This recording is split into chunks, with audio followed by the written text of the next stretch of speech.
ভরা মৌসুমেও সাধারণের নাগালের বাইরে ইলিশ, অন্য মাছেরও যোগান কম, সবজির বাজারেও বেকায়দায় সীমিত আয়ের ক্রেতারা। খামারে ডিমের দাম কমার সুফল পাচ্ছেন না ভোক্তারা, সিন্ডিকেটের দখলে মুরগির বাচ্চার বাজার, উত্তাপ বেড়েছে দোকানে। প্রেসিডেন্ট ট্রাম্পের ঘোষণায় ধাক্কা খেল ওষুধ শিল্প, অক্টোবর থেকে আমদানিকৃত ওষুধে 100% শুল্ক আরোপের সিদ্ধান্ত।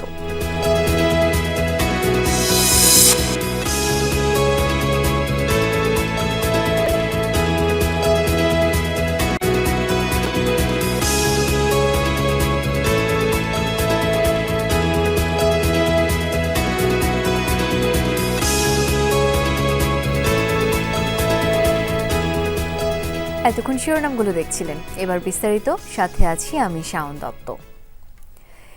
ইলিশ এখন আর সাধারণের মাছ নেই, এটা এখন বিত্তবানের খাবার তালিকায়। আকাশ ছোঁয়া দামে কেনার সামর্থ্য নেই বেশিরভাগ ক্রেতার। 1 কেজি আকারের ইলিশের জন্য দিতে হবে 2800 টাকা। অন্যান্য মাছের দামেও স্বস্তি নেই। সবজির বাজারেও বেকায়দায় পড়েছেন সীমিত আয়ের ক্রেতারা। পেঁপে ছাড়া 80 থেকে 100 টাকার নিচে নেই তেমন কোনো সবজি। এক সপ্তাহের ব্যবধানে বেশিরভাগ সবজির দাম কেজিতে 20 টাকা বেড়েছে।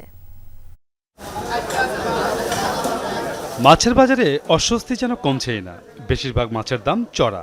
বাজারে বড় আকারের ইলিশের দেখা মিললেও দাম ধরাছোঁয়ার বাইরে। পূজা উপলক্ষে দাম আরও এক দফা চড়েছে। 1 কেজি আকারের নদীর ইলিশের জন্য গুনতে হবে 27 থেকে 2800 টাকা, আর 600-700 গ্রামের জন্য দিতে হবে 1500 টাকা কেজি। সুস্বাদু এই মাছের স্বাদ নিতে চাইলেও কেনার সামর্থ্য নেই বেশিরভাগ ক্রেতার। দাম বর্তমানে আজকে চড়া, কালকে আজকে 200 টাকা বাড়তে, এই মাছটা ওজন 500 গ্রাম, 1300-1400 টাকা কেজি। সব মাছের দাম অনেক বেশি। ইলিশ মাছের দাম যেটা 1500-1600 টাকা ছিল, এটার দাম চাই 2800 টাকা। মার্কেটে সাধারণ পাবলিক এগুলো কিনা অত্যন্ত অসুবিধা হয়ে যাচ্ছে। আমি আসছিলাম আজকে একটু কিনতে, কিন্তু মাছ 2800 টাকা, এইটা আমার বিবেকেই দেয় না 2800 টাকা কেজি। বেশিরভাগ চাষের মাছ বিক্রি হচ্ছে 400 থেকে 600 টাকা কেজিতে, আর নদ নদীর মাছের জন্য গুনতে হবে 800 থেকে 1000 টাকা কেজি। দীর্ঘদিন ধরে মাছ বাজারের এমন চড়া দামে বেকায়দায় পড়েছেন সীমিত আয়ের ক্রেতারা। বিক্রেতাদের দাবি, পূজা উপলক্ষে সনাতন ধর্মের জেলেরা সাগর নদীতে যাচ্ছেন কম, তাই মাছের যোগান কমেছে। যদি মনে করেন 600-700 টাকা হইতে তাহলে হয়তো ভালো, আমি তো 1000 টাকা করে কিনছি। কেজিতে আপনার 150 টাকা 200 টাকা ডিফারেন্স। আর ইলিশ মাছের তো সামনে যাওয়াই যায় না। মাছ একটু কম আমার আড়তে, ওই হিন্দুকে পুজো টুজো আসছে তো, ওরা একটু মাছটা একটু কম ধরবো তো। আগে থেকেই চড়া সবজির বাজার, 60 থেকে 70 টাকা কেজি নিচে মিল ছিল না কোনো সবজি। চলতি সপ্তাহে সেই সবজি বাজারের দাম পরিস্থিতি আরও এক দফা উস্কে গেছে। চাহিদা বেশি এমন বেশিরভাগ সবজির দাম 7 দিনের ব্যবধানে কেজিতে 20 টাকা বেড়েছে। 1 কেজি গোল বেগুনের জন্য গুনতে হবে 180 টাকা, লম্বা বেগুন মিলবে 120 টাকা। করলা, ঝিঙ্গা, কাঁকরোলের দাম শতক ছাড়িয়েছে। সিম আর টমেটোর কেজি এখন 150-র কাছাকাছি। 250 গ্রাম মরিচের জন্য দিতে হবে 40 থেকে 50 টাকা। লাগামহীন এমন দাম বৃদ্ধির জন্য যোগান স্বল্পতাকে দুষছেন খুচরা বিক্রেতারা। মানে এখন এবিলিটি নাই, খরচ চালানোর মতন এবিলিটি নাই, যার জন্য খাওয়া বাই কমাই দিতে হচ্ছে বাধ্যতামূলক। খেটে খাওয়ার জন্য তো ক্রয় সীমার বাইরে চলে গেছে। কোনো জিনিস আপনার 100 টাকা 80 টাকার নিচে নাই। গত সপ্তাহ থেকে এই সপ্তাহের দাম একটু বাড়তি, কেজিতে 20 থেকে 30 টাকা। কিছু কিছু জিনিস ইন্ডিয়া থেকে আসে, যেদিন একদিন বন্ধ থাকে গাড়ি, সেদিনকে ডাবল দাম হয়ে যায়। পরিমাণে অল্প হলেও দেখা মিলছে আগাম ফুলকপি আর বাঁধাকপির। আকারেও বেশ ছোট, কিন্তু দাম দিতে হবে 100 টাকা। মাসুদুজ্জামান রবিন, যমুনা নিউজ, ঢাকা। ভোক্তা পর্যায়ে ডিমের বাজারে উত্তাপ কিছুটা বেড়েছে, যদিও খামারিরা বলছেন সরবরাহ পর্যায়ে দাম কমছে। ক্রেতারা বলছেন মধ্যস্বত্বভোগীদের কারণে এর সুফল মিলছে না। ব্রয়লার ও হাইব্রিড জাতের মুরগির দাম কমানোর তাগিদ উঠে আসছে। মুরগির বাচ্চার বাজার অনিয়ন্ত্রিত থাকায় দাম কমানোর সুযোগ নেই বলে জানিয়েছেন তৃণমূলের খামারিরা। পোলট্রি ও ডিমের বাজার সম্পর্কে জানাচ্ছেন সহকর্মীরা। মুহূর্তে রাজনীতির ময়দানে ডিম নিয়ে কিন্তু বেশ উত্তেজনা রয়েছে। আবার কাঁচা বাজারে আসলে ডিমের দামের যে উত্তাপ, সেটি কিন্তু বেশ ভালোভাবেই টের পাওয়া যাচ্ছে। ব্যবসায়ীরা যেটি বলছেন যে সবজির দাম কিছুটা নিয়ন্ত্রিত হওয়ার কারণে এখন কিছুটা ডিমের চাহিদা কমে গিয়েছে, সেই হিসেবে দাম কমার কথা কিন্তু উল্টো বেড়ে গিয়েছে, এবং সেজন্য তারা বলছেন যে দাম বাড়িয়ে বা কমিয়ে খামারিরা সবসময় এক ধরনের দামে বা বাজারে ভারসাম্য রাখার চেষ্টা করেন। খাদ্য উৎপাদন খরচ বেশি, ওই সব করে ফার্মে ডিম আনতে গেলে আড়তদারকে ডিম দেয় না, তো আপনার একটা ব্যালেন্স দাম থাকলে তাহলে যে আপনার ঠিক আছে। একটু দাম বেশি, আগে তো 10-20 টাকা ছিল, তো এখন তো 40 টাকা হয়ে গেছে, মানে 20 টাকা বাড়ে গেছে। সোনালী জাতের মুরগি যেটি হাইব্রিড কিংবা অরিজিনাল, সেটির দাম কিন্তু আগের যে কোনো সময়ের তুলনায় বলতে গেলে এখনও 20 থেকে 30 টাকা বেশি, কিন্তু সার্বিকভাবে কিছুদিন আগের তুলনায় কিন্তু দাম কিছুটা কমেছে, অর্থাৎ কেজিতে 20 থেকে 30 টাকার মতো দাম কমে গিয়েছে।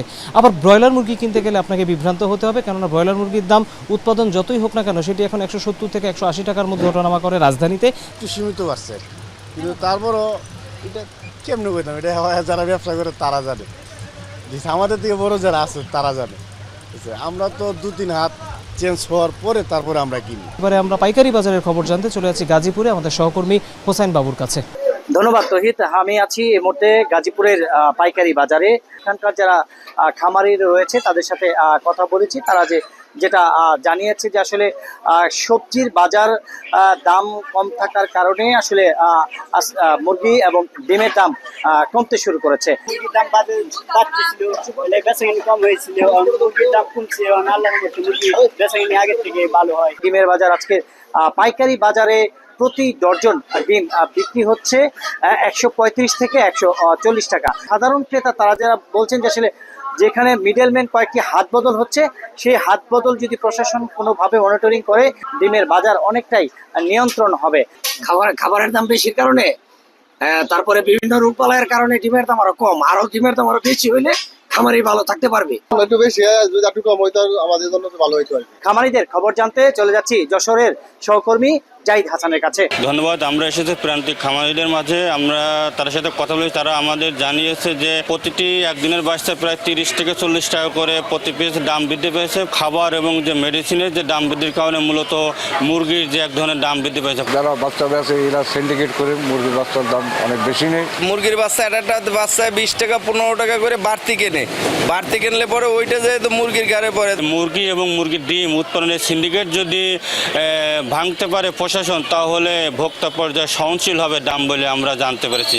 এই ছিল যশোর থেকে। মার্কিন প্রেসিডেন্ট ডোনাল্ড ট্রাম্পের ঘোষণায় বড় ধাক্কা খেল ওষুধ শিল্প। 1 অক্টোবর থেকে যুক্তরাষ্ট্রে আমদানিকৃত সকল ব্র্যান্ডেড ও পেটেন্টযুক্ত ওষুধে 100% শুল্ক আরোপের সিদ্ধান্ত নিয়েছে ওয়াশিংটন। তবে কোনো প্রতিষ্ঠান যুক্তরাষ্ট্রের নিজস্ব কারখানায় ওষুধ উৎপাদন করলে সেটির শুল্ক মওকুফ থাকবে। সামাজিক যোগাযোগ মাধ্যমে এক পোস্টে এই ঘোষণা দেন ডোনাল্ড ট্রাম্প। মার্কিন প্রেসিডেন্টের এমন ঘোষণায় বড় চাপে পড়েছে ভারতসহ বেশ কয়েকটি দেশ, কেননা ভারতীয় ওষুধ শিল্পের সবচেয়ে বড় রপ্তানি বাজার যুক্তরাষ্ট্র। 2023-24 অর্থ বছরে প্রায় $28 বিলিয়ন ওষুধ রপ্তানি করেছে ভারত, যার 31% যুক্তরাষ্ট্রে। চলতি বছরের প্রথম 6 মাসে যুক্তরাষ্ট্রে ভারতের ওষুধ রপ্তানির মূল্য $3.7 বিলিয়ন। একই সাথে 1 অক্টোবর থেকে আমদানিকৃত রান্নাঘর, বাথরুম ক্যাবিনেটে 50%, আসবাবপত্রে 30% এবং হেভি ট্রাকে 25% আমদানি শুল্ক বসাচ্ছে ট্রাম্প। সনাতন ধর্মাবলম্বীদের শারদীয় দুর্গাপূজা উপলক্ষে দেশের একমাত্র চতুর্দেশীয় স্থলবন্দর পঞ্চগড়ের বাংলাবান্ধা দিয়ে সাপ্তাহিক ছুটির দিন সহ টানা 9 দিন আমদানি ও রপ্তানি কার্যক্রম বন্ধ থাকবে। আজ থেকে আগামী 4 অক্টোবর পর্যন্ত বন্দরে আমদানি ও রপ্তানি কার্যক্রম বন্ধ। আগামী 5 অক্টোবর থেকে যথারীতি বন্দরে আমদানি ও রপ্তানি কার্যক্রম পুনরায় চালু হবে। তবে বন্দর দিয়ে ইমিগ্রেশন পথে পাসপোর্টধারী যাত্রীদের যাতায়াত প্রতিদিনই চালু থাকবে। বাংলাবান্ধা স্থলবন্দর লিমিটেডের ইনচার্জ ও ম্যানেজার আবুল কালাম আজাদ জানান, ভারতের ফুলবাড়ির আমদানি রপ্তানিকারক ট্রাক মালিক ও সিএনজেড এজেন্টদের যৌথ সভায় 8 দিন আমদানি রপ্তানি কার্যক্রম বন্ধ রাখার সিদ্ধান্ত নিয়েছে।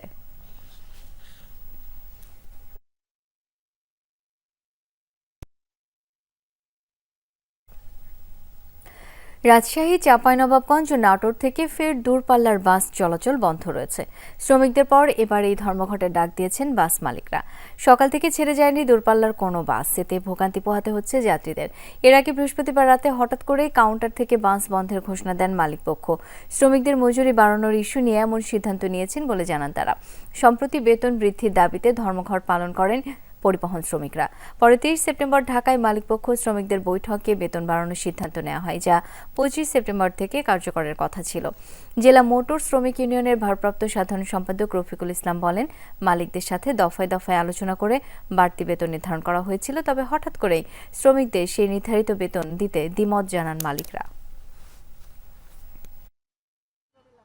আমরা যাত্রীরা অনেক কষ্টে আছি, কারণ তারা মালিক এবং ড্রাইভার এদের সমালোচনার জন্য সাধারণ যাত্রী কষ্ট হবে, এটা তো ঠিক না। আন্দোলন যে করবে সেই মেসেজটাও আমাকে ফোনে দেয়নি, ফোন নাম্বার তো আমার দেওয়া আছে। রাজি হয়েছিল বেতনের জন্য, ফুল বেতন আপাতত মধ্যে সিস্টেম করবে, তো এখন কালকে রাত থেকে মহাজন বেতন দিব না, বন্ধ রেখেছে। দাবিটা আমরা করেছিলাম, দাবিটা মেনে নিয়েছিল। মেনে নেওয়ার পর মনে করেন যে তারা বলে কি আমরা এই দাবি আমরা উত্তোলন করলাম, আমরা এত টাকা দিতে পারবো না। 100 টাকার একটা সমস্যা ওনারা বলছে যে যেটা খোরাকি বলা হয় আর কি, এই খোরাকিটা নাকি মালিকপক্ষ ম্যানেজার দিতে চায় নাই, দিয়ে ম্যানেজারের সঙ্গে একটা কথা কাটাকাটি হয়, এক পর্যায়ে একটু হয়তো খারাপ ব্যবহার হয়েছে। মেহেরপুরের গাংনী উপজেলার ত্রিরাইল সহ 6টি গ্রামের ফসলের মাঠ পানিতে নিমজ্জিত। ভারী বর্ষণে ক্ষতিগ্রস্ত পুরো এলাকা। পানি নিষ্কাশনের ব্যবস্থা না থাকায় প্রতি বছরই এমন ভোগান্তিতে পড়তে হয় এলাকাবাসীকে। তবে দীর্ঘ প্রায় 15 বছর ধরে মিলছে না কোনো সমাধান। এতে বছর বছর ক্ষতির মুখে পড়েন এই অঞ্চলের চাষিরা। বিস্তীর্ণ এই জলাধার কোনো বিল নয়। বৃষ্টির পানিতে তলিয়ে আছে 3 ফসলি এসব জমি। মেহেরপুরের গাংনীতে ত্রিরাইল, 16 টাকা, বাদিয়াপাড়া, মহব্বতপুর সহ 6টি গ্রামের জমি এই কুন্দার মাঠে। একসময় বর্ষার পানি নিষ্কাশন হতো মাঠ সংলগ্ন ভেদর খাল দিয়ে। তবে গেল কয়েক বছরে খালের বিভিন্ন অংশ ভরাট করে পুকুর কেটেছেন এলাকার প্রভাবশালীরা।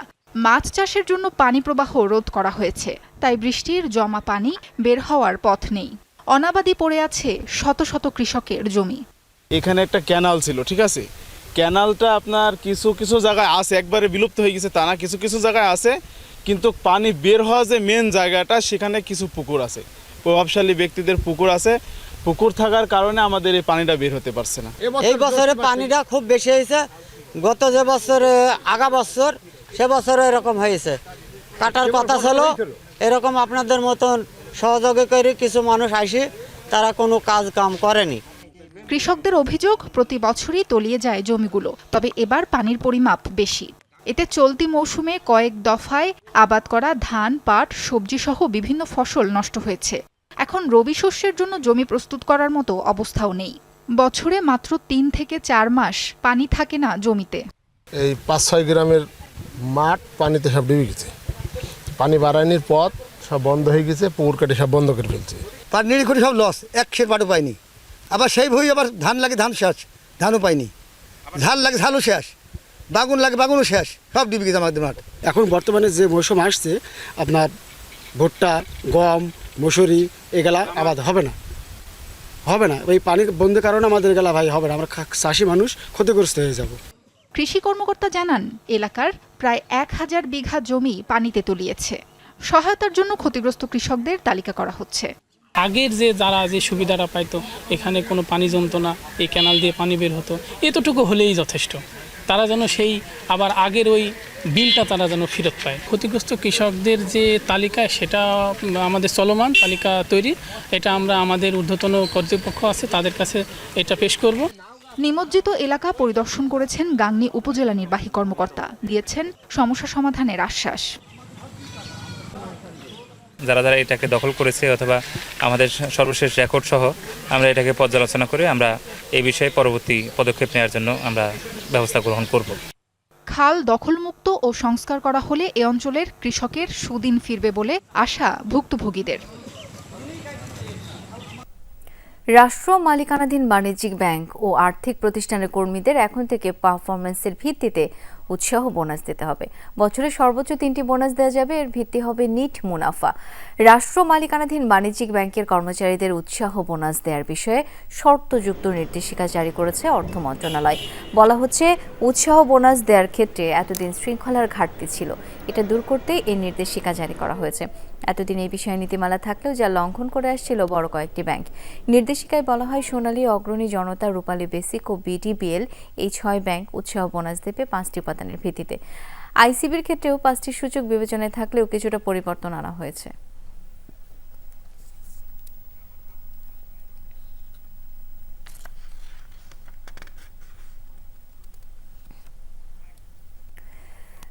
সপ্তাহের ব্যবধানে তেমন কোনো পরিবর্তন ছিল না অধিকাংশ মুদ্রার বিনিময় মূল্যে। এনসিসি ব্যাংকের তথ্য মতে মার্কিন ডলার সর্বোচ্চ 122 টাকা 50 পয়সায় লেনদেন হয়েছে, সর্বনিম্ন 122 টাকা 40 পয়সায়। পাউন্ড রবিবার লেনদেন হয় সর্বোচ্চ 169 টাকা 54 পয়সায়, সর্বনিম্ন দর ছিল বুধবার 168 টাকা 60 পয়সায়। ওই একই দিন ইউরো সর্বোচ্চ লেনদেন হয়েছে 147 টাকা 28 পয়সা দরে, সর্বনিম্ন দর ছিল সোমবার 145 টাকা 89 পয়সা। পরিবর্তন ছিল অস্ট্রেলিয়ান ডলারের বিনিময় মূল্যে, সর্বোচ্চ দর ছিল 81 টাকা 75 পয়সা, 81 টাকা 35 পয়সা সর্বনিম্ন ছিল এই মুদ্রাটি। আর সপ্তাহ জুড়েই 29 টাকার মধ্যে লেনদেন হয়েছে মালয়েশিয়ান রিঙ্গিতের দর। বেড়েছে সিঙ্গাপুর ডলারের দর, বুধবার সর্বোচ্চ 97 টাকা 34 পয়সায় হাত বদল হয় মুদ্রাটি। রোববার সর্বনিম্ন দর ছিল 97 টাকা, পরিবর্তন হয় সৌদি রিয়ালের দরে। 32 টাকা 65 পয়সা দরে লেনদেন হয়েছে মুদ্রাটি। বেড়েছে কানাডিয়ান ডলারের দাম, বুধবার সর্বোচ্চ লেনদেন হয় 89 টাকা 01 পয়সা দরে, সর্বনিম্ন দর ছিল রোববার 88 টাকা 52 পয়সা। আর ভারতীয় রুপির জন্য গুনতে হয়েছে সর্বোচ্চ 1 টাকা 39 পয়সা।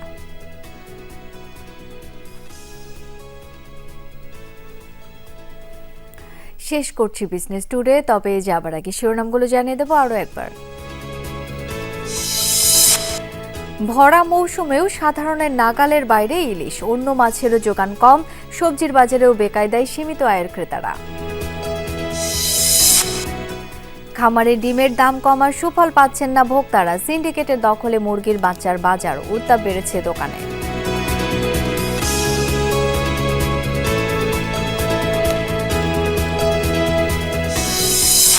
প্রেসিডেন্ট ট্রাম্পের ঘোষণায় ধাক্কা খেল ওষুধ শিল্প, অক্টোবর থেকে আমদানিকৃত ওষুধে 100% শুল্ক আরোপের সিদ্ধান্ত।